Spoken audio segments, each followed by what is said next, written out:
கள்ளக்குறிச்சி கருணாபுரத்தில் கள்ளச்சாராயம் குடித்து உயிரிழந்தவர்களின் குழந்தைகள் மற்றும் உறவினர்களுக்கு மன ஆலோசனை வழங்கும் மனநல ஆலோசகர் பிரியாவுடனான செய்தியாளர் பாண்டியராஜன் நடத்திய நேர்காணலை காணலாம்.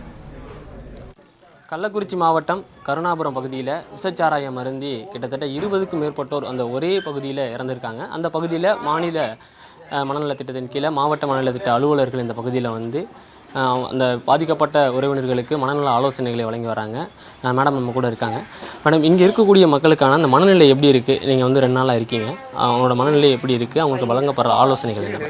இங்கே வந்து பார்த்தீங்கன்னா நார்மலாக நாங்கள் வந்து என்ன சொல்லுவோம்னா, ஒரு வீட்டில் ஒருத்தவங்க இறந்துட்டாங்க, தவறிட்டாங்கன்னா அதை வந்து நம்ம வந்து ஒரு கிரீஃப் ரியாக்ஷன், ஒரு ப்ரிவேமெண்ட்னு சொல்லி நாங்கள் எங்களோட சைக்கலாஜிக்கல் டேர்ம்ஸில் சொல்லுவோம். நமக்கு இப்போ வந்து பார்த்திங்கன்னா இந்த குடும்பத்தில் வந்து தாய் தந்தையரை இழந்துட்டு ஒரு குழந்தைங்க அதுவும் நல்லா படிச்சுட்டு இருக்கும்போது பள்ளி பருவத்தில் இழந்து அந்த தாய் தந்தையரை வாடும்போது அந்த பிள்ளைகளோட மனநிலைமை பார்த்திங்கன்னா கண்டிப்பாக ஒரு மன அழுத்தத்தில் இருப்பாங்க.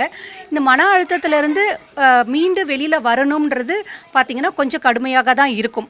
இப்போ வந்து தூக்கம் இல்லாமல் இருப்பாங்க, ஒரு 3 நாள் 4 நாள் தூக்கம் இல்லாமல் இருக்கும்போது கண்டிப்பாக அதுக்கு உடனடியாக நம்ம அட்ரஸ் பண்ணி அவங்களுக்கு ட்ரீட்மெண்ட், ஒரு மைல், ஒரு ஆன்டி டிப்ரெசன்ஸ் இந்த மாதிரிலாம் போட்டு நாங்கள் அவங்களுக்கு ட்ரீட்மெண்ட் ஸ்டார்ட் பண்ணுவோம். நாங்கள் 12th படிக்கிற பொண்ணுங்க, பையன் வந்து 10வது படிக்கிறான், இன்னொரு பையன் 9வது படிக்கிறானும் போது அவங்களுடைய கல்வி இதையும் நம்ம கருத்தில் கொண்டு அதுக்கு தகுந்த மாதிரி அவங்களுக்கு ஆலோசனைகள் எல்லாமே நாங்கள் கொடுத்துட்டு வரோம். நாங்கள் மாஸ் டெத்துனா எல்லாமே ரிலேட்டிவாக இருக்காங்க. அப்பா, அம்மா, சித்தப்பா, பெரியப்பா, தாத்தா அந்த மாதிரி இருக்காங்க. இந்த மாதிரி மாஸ் டெத்து நடக்கிறவங்கள மற்ற மக்களுக்கு எந்த மாதிரியான மன பாதிப்புகள் ஏற்படும்? அவங்கக்கிட்ட வரவங்கக்கிட்ட என்ன மாதிரியான ஆலோசனைகள் நம்ம வழங்குறோம்? இந்த கிரீஃப் ரியாக்ஷன் இந்த மாதிரி நடக்கும்போது பார்த்திங்கன்னா ஒரு ஃபேமிலிக்கே நமக்கு மனசு கஷ்டமாக இருக்கும். ஒரு சொசைட்டியே, இந்த கருணாபுரம்ன்ற இந்த ஒரு சொசைட்டியில் எல்லாருமே இப்படி இன்வால்வ் ஆகும்போது கண்டிப்பாக ஒரு மன அழுத்தம் ஏற்படும்.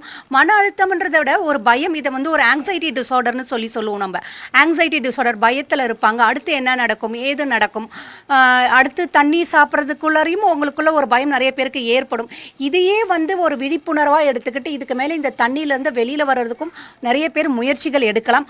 முயற்சி எடுத்து இதிலேருந்து வெளியில் வர்றதுக்கும் வழிவகைகள் செய்யலாம். ஸோ எங்களோட இது நோக்கம் பார்த்திங்கன்னா இந்த டி அடிக்ஷன்னு சொல்லுவோம். நம்ம வந்து டி அடிக்ஷன் சர்வீஸை நோக்கியும் நாங்கள் வந்து இதில் பயணிக்கிறோம். நாங்கள் மாசுன்ட்டு வரும்போது அதை தான் சொல்கிறோம், ஒரு பயம் உள்ளுக்குள்ள, இந்த பயத்திலேருந்து வெளியில் வர்றதுக்கு இவங்களுக்கு வந்து தொடர் 1 நாள் 2 நாள் கவுன்சிலிங் வந்துட்டு போகிறது முடியாத காரியம். தொடர்ந்து ஒரு 10 நாள் 15 நாள் வந்து இவங்களை வந்து ஃபாலோ அப்னு சொல்லுவோம். நாங்கள் இந்த மாதிரி ஃபாலோ அப்பில் பார்த்துட்டு இருக்கும்போது தான் நம்மளால் மேற்கொண்டு ப்ரோக்ரெஷன் பண்ண முடியும். என்ன நடக்கும், ஏது நடக்கும்ன்றது கணிக்க முடியும்.